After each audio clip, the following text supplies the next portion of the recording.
दो गुप्त नवरात्रे होते हैं, थोड़ा ध्यान देंगे। दो गुप्त नवरात्रे होते हैं। एक गुप्त नवरात्रा यही माघ के महीने में आता है। श्रृंगी ऋषि ने इस गुप्त नवरात्रे का बड़ा वर्णन किया। श्रृंगी बाबा ने इस गुप्त नवरात्रे के बारे में बहुत कुछ बताया, बहुत कुछ।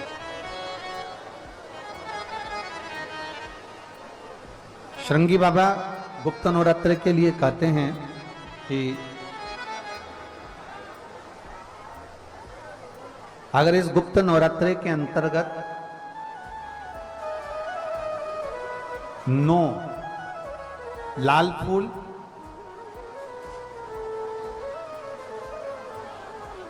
और 5 श्वेत पुष्प, ये दोनों, लोग कहते हैं गुप्त नवरात्रे में हम देवी की आराधना करें, गुप्त नवरात्रे में हम भगवान की आराधना करें, पर शिव महापुराण की कथा कर रही है, भगवान शंकर का चरित्र कथा है। अगर आपने देवी भागवत का स्मरण किया हो या भगवान शिव की एक पवित्र आनंदमय कथा स्कंद पुराण के काशी खंड में अगर सुनी हो या उसमें भी नहीं पढ़ पाए हो तो श्रृंगी ऋषि के चरित्र में आता है। श्रृंगी बाबा ने वर्णन किया है कि किसी भी स्थान पर,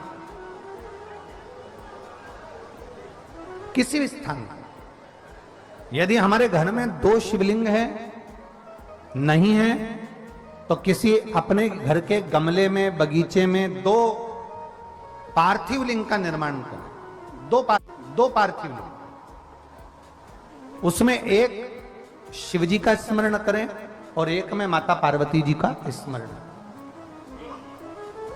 देवादिदेव महादेव के 2 स्वरूप, 2 लिंग प्रकट कर कर, एक पर 9 पुष्प लाल और एक पर श्वेत पुष्प 5 समर्पित करें, बाबा की आराधना करें, घी का दीप लगाएं, पूजन करें और बाद में उन शिवलिंग को, उन पुष्पों को विसर्जन करें।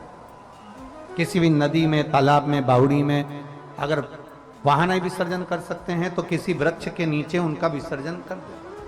पर ये नवरात्रे, ये जो गुप्त नवरात्रे हैं, इस माघ महीने में जो गुप्त नवरात्रे आती है, इसी के अंतर्गत इसका पूजन है।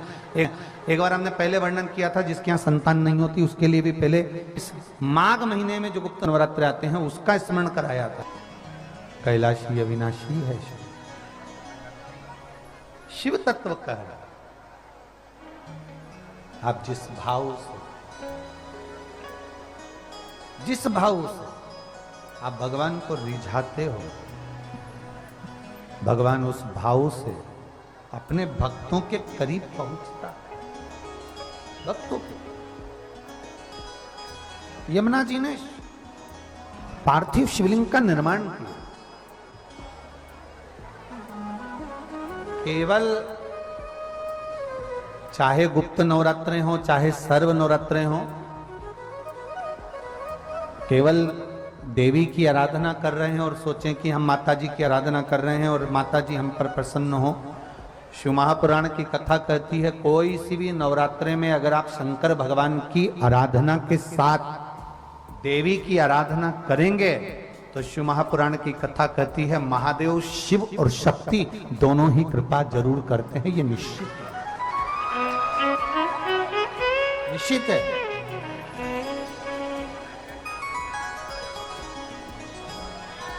केवल एक शिव की आराधना कर लेना या शक्ति की आराधना कर लेना, हम शिव और शक्ति की दोनों की आराधना एक साथ करें।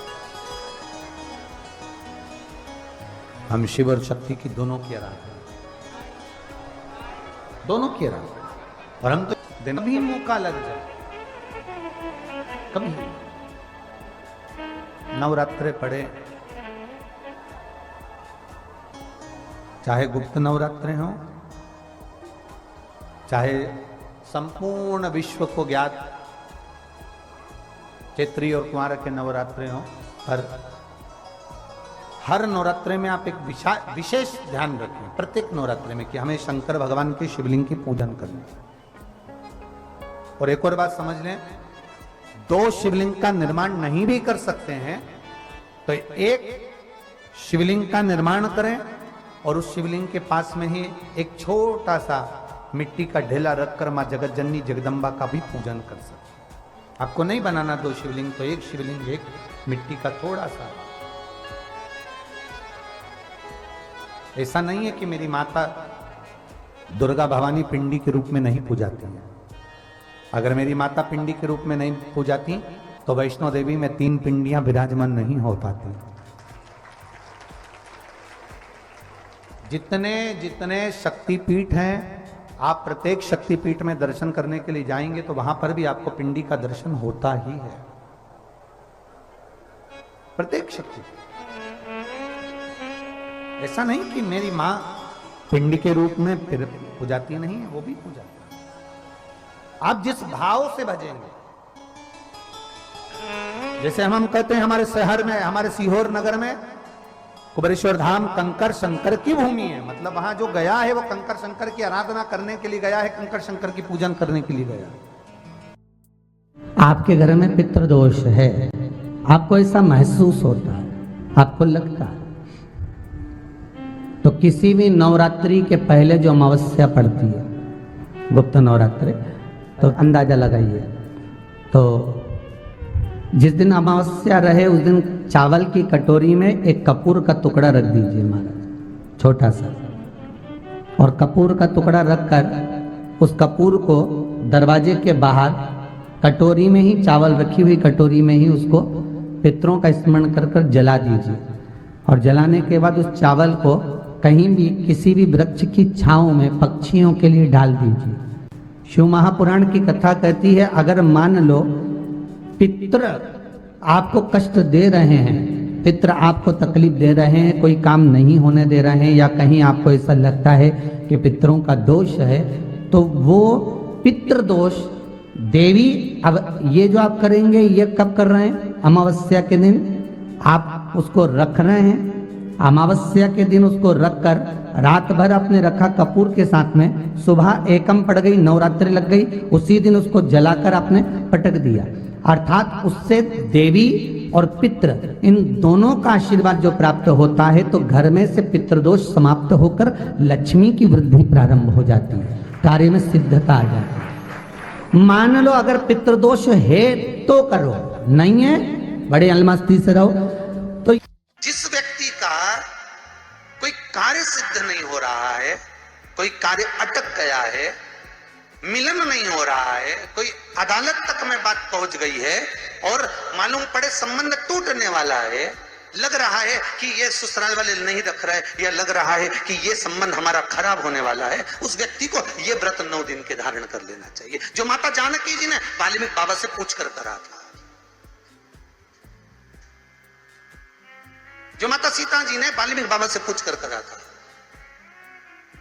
तो वाल्मीकि बाबा ने कहा, जानकी अये सीते सुनो, एक व्रत है, एक उपवास है, एक व्रत है, एक साधना है, अगर वो तुम कर लोगी 9 दिन तक तो ये पक्का है कि तुम्हारे पति का दर्शन तुम्हें हो जाएगा, और तुम्हारे पुत्रों को भी तुम्हारे पति का दर्शन हो जाएगा, उनके पिता का दर्शन।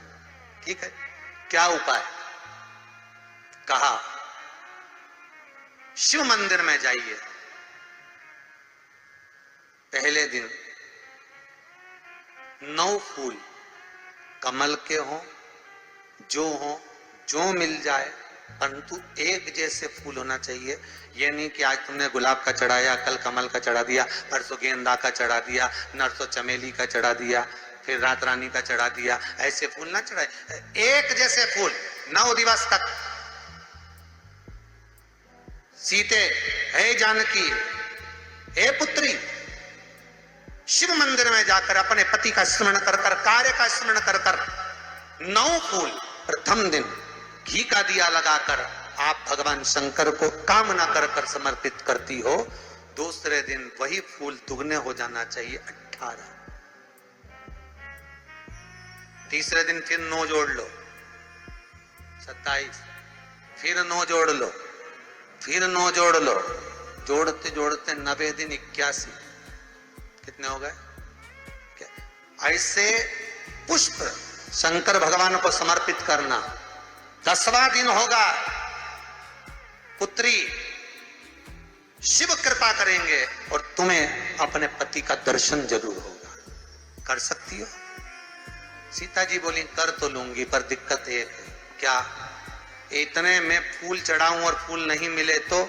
इतने में वहीं पर लव खड़ा हुआ था, पुत्र लव खड़ा हुआ था। उसने कहा मां चिंता क्यों करती है, फूल मैं ला कर दूंगा, तू तो बस व्रत धारण कर। यही गुप्त नवरात्रि का व्रत, इसी आषाढ़ी नवरात्रि का व्रत मां जानकी ने करना प्रारंभ करा। और पुष्प लाने के लिए लव जाता। पहले 9 फूल तो आश्रम में मिल गए, दूसरे 27 फूल, 18 फूल भी आश्रम में मिल गए। धीरे धीरे धीरे धीरे जब 5 दिन हो गए, पुष्प की संख्या कम पड़ने लगी, तो लव को मालूम पड़ा कि मेरी माता को पूजन करने में दिक्कत हो रही है, पुष्प नहीं मिल रहा है। चिंता मत कर मां, अब तो कहीं से भी ला कर दूंगा तो दूंगा। और गया लव, गया।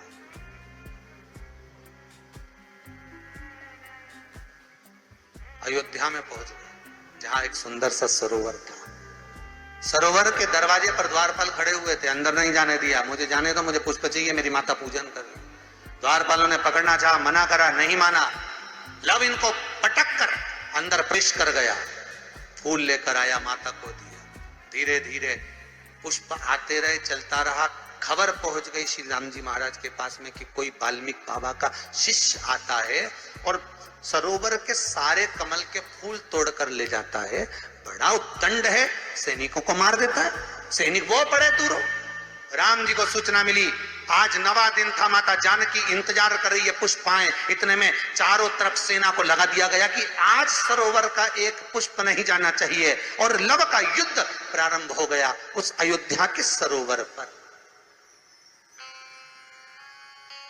अंत में सबको पटक कर लव 81 फूल लेकर पहुंचे और